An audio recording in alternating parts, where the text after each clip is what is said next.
sido una prima Martínez Ocaña, que muchos la conoceréis, es una laica teresiana y una persona muy conocida también en el mundo de la espiritualidad, que ha numerosos talleres, tiene varias publicaciones, su formación es de teóloga y de psicoterapeuta, y bueno, eso son un poco las pinceladas, ¿no? Y ella pues también ha tenido la amabilidad de acompañarnos y pues lo que nos quieras contar será maravilloso seguro. Muchas gracias. Gracias a ti.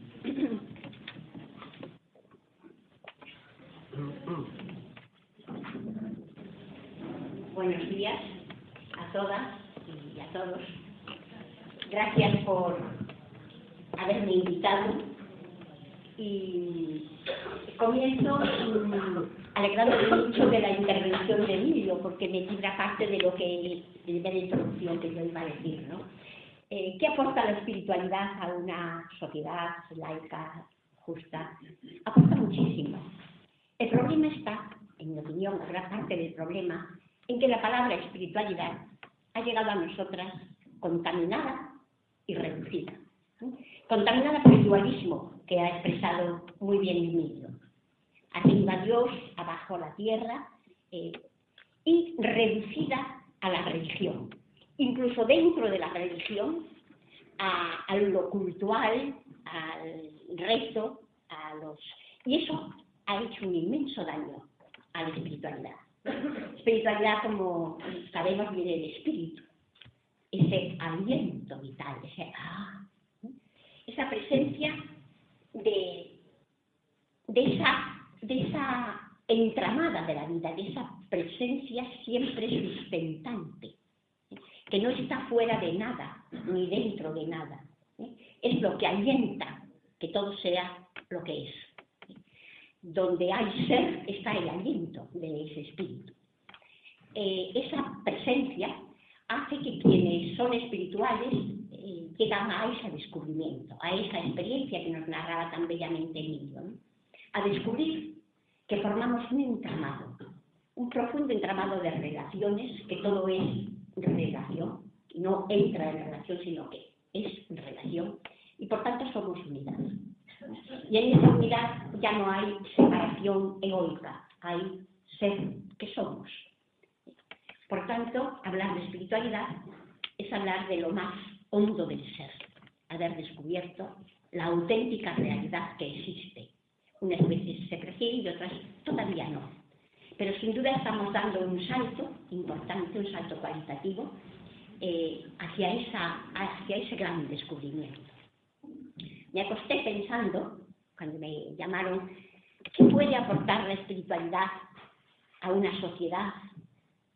Y me dormí y tuve un sueño.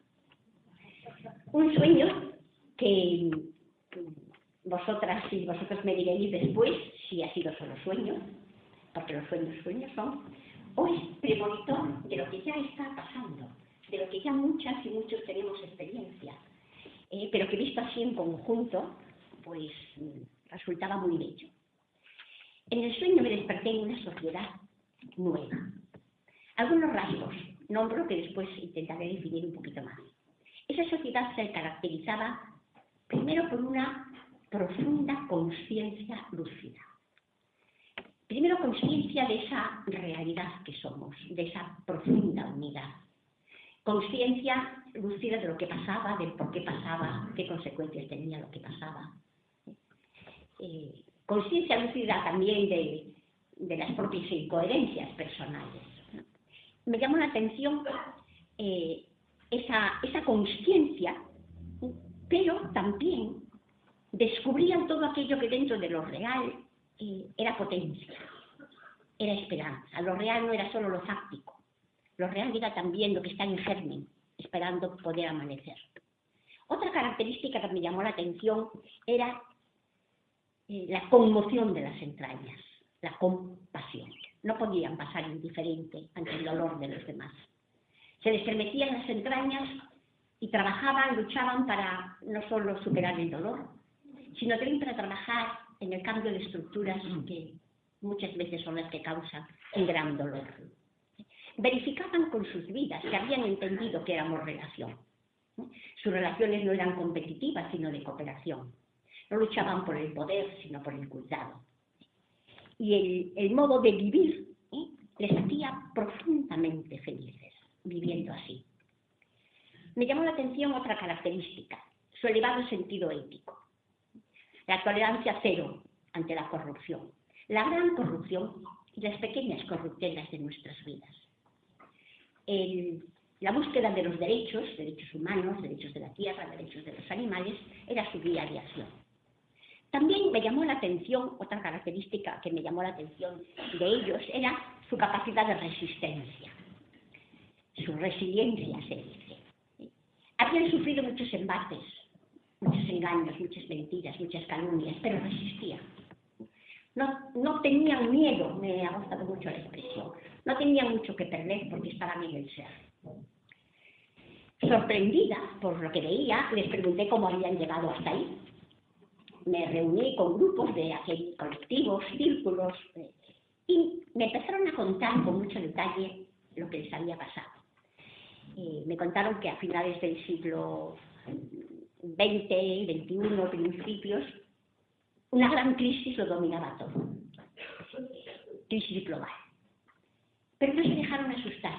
Decidieron que, como toda crisis, es lugar de esperanza, lugar de nacimiento, y se reunieron para ver cómo aprovechaban la crisis para crear algo nuevo, para desprenderse de lo caduco y crear algo nuevo.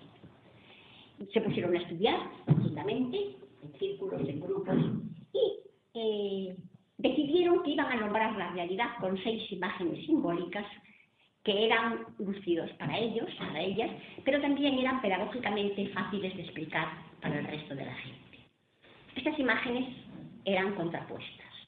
Estamos en un tiempo de noche, pero también está amaneciendo algo nuevo. Estamos en un tiempo de tormenta, pero también está amaneciendo el arco iris. Estamos en un tiempo de levantar muros, murallas, vallas, pero también estamos descubriendo que somos relación y es tiempo de enredarnos. Bueno, me explicaron con mucho detalle, pero claro, yo solo tengo 15 minutos para explicarles ese sueño, así que voy a intentar en grandes rasgos decir algo de lo que ellos aprendieron de la crisis y del análisis de la crisis. Vivimos en un tiempo de noche, ellos lo tenían muy claro, una noche encerrada que no parecía tener horizontes. ¿Y qué decidieron? En vez de asustarse en la noche, decidieron convertirse personas y grupos en estrellas. Estrellas que no quitaban la noche, pero la iluminaban. Encendieron la estrella de la consciencia, como os decía antes, ¿no? La consciencia que les fue haciendo descubrir que todos somos relación. Una espiritualidad de ojos abiertos, de mirar, de descubrir, de profundizar. También practicaron el discernimiento para darse cuenta de todos los mecanismos de presión, de alienación, con los que los poderes intentaban controlar a los grupos más lúcidos de la sociedad.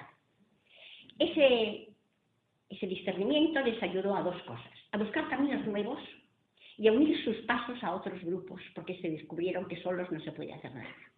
Se unieron a mareas, círculos, movimientos que iban apareciendo y empezaron a formar cada vez más un entramado de gente que estaba enredada en querer transformar la realidad. Encendieron también la estrella de la pasión por la vida, por toda vida, no solo la vida humana. Los animales, las plantas, la tierra, habían vuelto a llamar a la tierra la madre tierra, que lo habían aprendido de otros países y otros pueblos.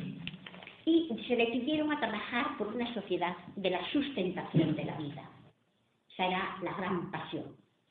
No podían vivir la espiritualidad al margen de esto. Fueron pasando también de una espiritualidad antropocéntrica a otra espiritualidad más biocéntrica.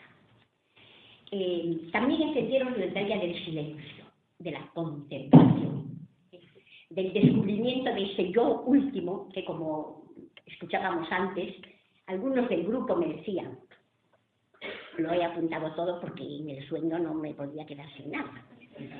Cuando se despierta a esta realidad, ya no es posible vivir desde el puro yo egocéntrico y separado, sino en la experiencia de la interconexión con la unidad que todos formamos.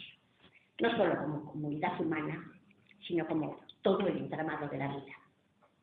También, no podía ser menos, encendimos, nos decían, la estrella de la compasión operativa. Ya no podíamos pasar indiferentes porque todo lo que le pasaba a los demás nos pasaba a nosotros, lo sentíamos en las entrañas, se nos conmovían las entrañas. Una compasión operativa, de trabajo, de transformación. Y nos hicimos buscadores con otros de esos caminos, porque no podíamos buscar solos, ese saber buscar con otros. En la noche no se ve, cada uno teníamos que poner nuestra pequeña lucecita sin apagar las luces de otros porque eran distintos para iluminar caminos nuevos. Pero en medio de la noche descubrimos el amanecer. Estaba ya amaneciendo algo muy nuevo. Eso que nacía tenía que ver con una nueva ciudadanía, que sería una democracia real, una democracia de lo común, una nueva conciencia planetaria, una nueva percepción de la realidad. Amanecía una nueva espiritualidad holística, un nuevo protagonismo de las mujeres y ciudadanía que hasta entonces había estado callada y aplastada. Y nos comprometimos en colaborar con eso nuevo. Estaba amaneciendo un parto de un mundo nuevo y queríamos ser parteros y parteras de vida. Hicimos nuestras las palabras de Ernest Bloch: las utopías son apenas verdades prematuras o verdades del mañana. También estábamos en una terrible tormenta que empezó siendo financiera y terminó llevándose por medio todo. Pero en la tormenta nos dimos cuenta que teníamos un peligro. Cada persona, encerrarnos en nuestros cuartitos y sálvese el que pueda. Y dijimos, esto no puede ser. Y aprendimos a permanecer juntos, a unirnos para permanecer en los compromisos, en la lucha por la justicia, en las utopías. Pero además de permanecer, había que hacer otras dos cosas. Soltar amarras. Era mucho lo que teníamos que soltar, de estructuras antiguas, de pensamientos antiguos, de modos de vivir antiguos. Soltar todo lo que nos estorbaba para dejar que nuestras barcas izaran velas y se dejaran llevar por el espíritu nuevo de justicia, de culturalidad, de inculturización, de unidad. Además, aparecía el arco iris. La pluralidad había estallado en nuestras sociedades, pero la pluralidad, para que la que sea rica, tiene que convertirse en arco iris. Pluralidad que vincula, que une los lugares con otros, armonía de colores, sin que ningún color estorbe ni haga sombra a otro color. También, me dijeron, descubrimos que esta situación de crisis nos había llevado a levantar fronteras, muros, murallas. Con gran dolor descubrimos que también las fronteras las teníamos dentro de nuestro corazón y de nuestra mente. Y tuvimos que empezar a desmontar nuestros pequeños y raquíticos pensamientos para aprender a abrir nuestra mente en una nueva conciencia, un nuevo modo de mirar, de entender, de comprender. Empezamos derribando nuestros muros mentales para luego denunciar los otros muros que impiden a otros pueblos, otros países, la libre circulación.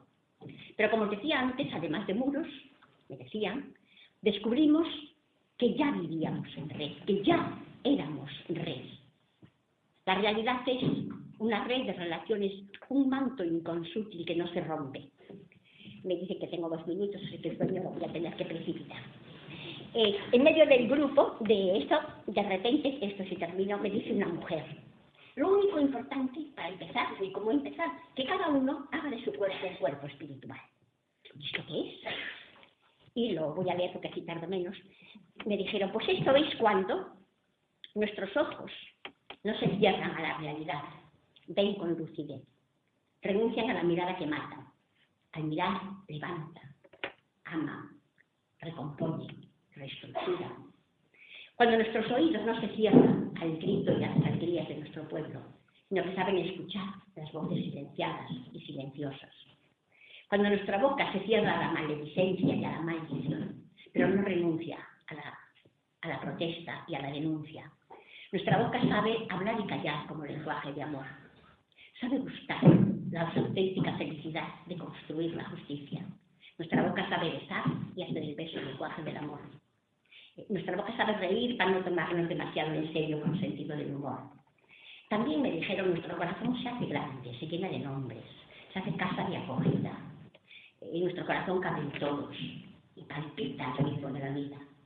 Nuestras entrañas se hacen fecundas, con la fecundidad de ayudar a que cada uno dé de sí lo mejor de sí y se dé a luz, ayude a dar a luz a otros y sobre todo colabore en dar a luz un mundo nuevo, porque las entrañas se conmocionan. Nuestras manos se hacen parteras de vida, ayudan a parir toda la vida que hay a nuestro alrededor. Son manos que no acaparan, sino que dan, levantan, renuncian a hacer de las manos un lugar para acaparar. Nuestros pies se hacen próximos, se acercan a quienes nos necesitan, caminan con otros, construyen justicia.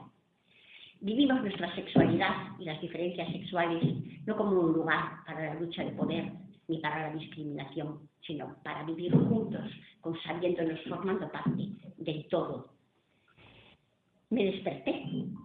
No tenía tal conciencia de haber estado soñando, sino haber descubierto